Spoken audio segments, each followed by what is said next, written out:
14, 18 এবং 19 এই 3 দিনে মোট 141 জন বিরোধী দলের সাংসদ সাসপেন্ড হয়ে গেলেন। স্মোক ক্যান কাণ্ডে তারা কেন্দ্রীয় স্বরাষ্ট্রমন্ত্রীর বিবৃতি দাবি করেছিলেন। আর এই ঘটনার পর সমালোচনায় সরব হলেন সোনিয়া গান্ধী। তার বক্তব্য, এই সরকার গণতন্ত্রকে হত্যা করেছে। অতীতে কখনো এতজন বিরোধী সাংসদকে এভাবে একসঙ্গে সাসপেন্ড করা হয়নি। সম্পূর্ণ বৈধ এবং যুক্তিসঙ্গত প্রশ্ন তোলার কারণে সাসপেন্ড করা হয়েছে বিরোধী সাংসদদের। কংগ্রেসের সংসদীয় দলের বৈঠকে বললেন সোনিয়া গান্ধী, 13 ডিসেম্বর যা ঘটেছে তার কোনো ব্যাখ্যা হয় না। 4 দিন পর প্রধানমন্ত্রী মুখ খুললেও তাও সংসদের বাইরে। এটাই দেশের মানুষ এবং সংসদের প্রতি প্রধানমন্ত্রীর অসম্মানের প্রমাণ। কংগ্রেসের সংসদীয় দলের বৈঠকে মন্তব্য করলেন সোনিয়া গান্ধী।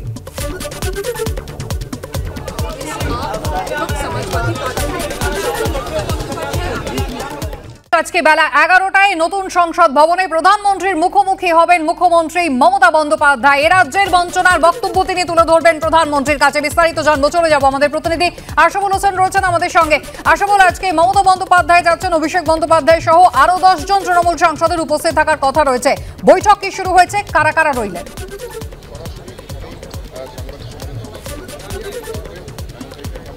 দেখো, বৈঠক শুরু হয়ে গেছে এবং 11 জন সাংসদ মুখ্যমন্ত্রীর সঙ্গে রয়েছেন।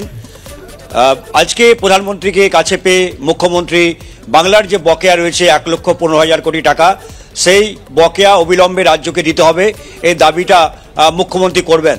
এবং যার মধ্যে সবচেয়ে গুরুত্বপূর্ণ 100 দিনের কাজের টাকা, এই প্রকল্পে প্রায় 7,000 কোটি টাকা পাওনা রয়েছে। যে মুখ্যমন্ত্রীর দাবি যে গরিব মানুষ, প্রান্তিক মানুষ, তারা এই কাজটা করেছেন, ফলে তারা শ্রম দিয়েছেন, তাদের টাকা দেওয়া, টাকা পাওয়াটা হচ্ছে সাংবিধানিক অধিকার, কিন্তু কেন্দ্র বঞ্চিত করছে তাদের। রাজনৈতিক কারণে, রাজনৈতিক প্রতিহিংসার কারণে কেন্দ্র রাজ্যকে বঞ্চিত করছে 100 দিনের টাকা না দিয়ে। এবং সেই সঙ্গে বাংলা আবাস যোজনার টাকা, গ্রামীণ সড়ক যোজনার টাকা এবং সর্বোপরি কেন্দ্রীয় স্বাস্থ্য মিশনের টাকা, সেই টাকাটাও কেন্দ্র আটকে দিয়েছে।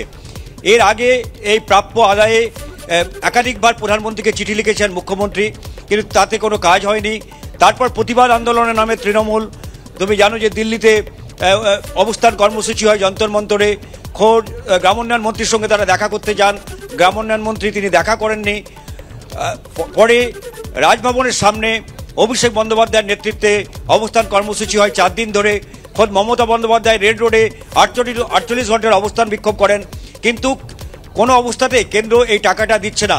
ফলে আজকে এই সাংসদদের নিয়ে মুখ্যমন্ত্রী দাবি করবেন যে অবিলম্বে যেন এই টাকাটা দিয়ে দেওয়া হয়।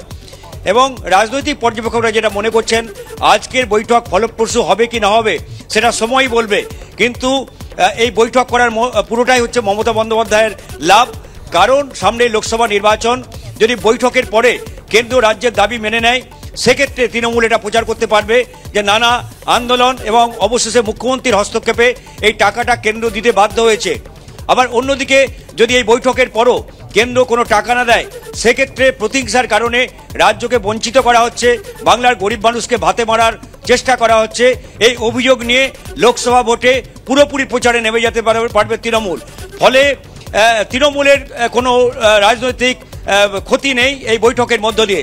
এখন সবার নজর এই বৈঠকের পর প্রধানমন্ত্রী মুখ্যমন্ত্রীর ডাকে সাড়া দেন কিনা, এবং রাজ্যের যে বকেয়া পাওনা 1,15,000 কোটি টাকা, সেই টাকার অধিকাংশ তিনি রাজ্যকে দেন কিনা, তার দিকে সবার নজর থাকছে।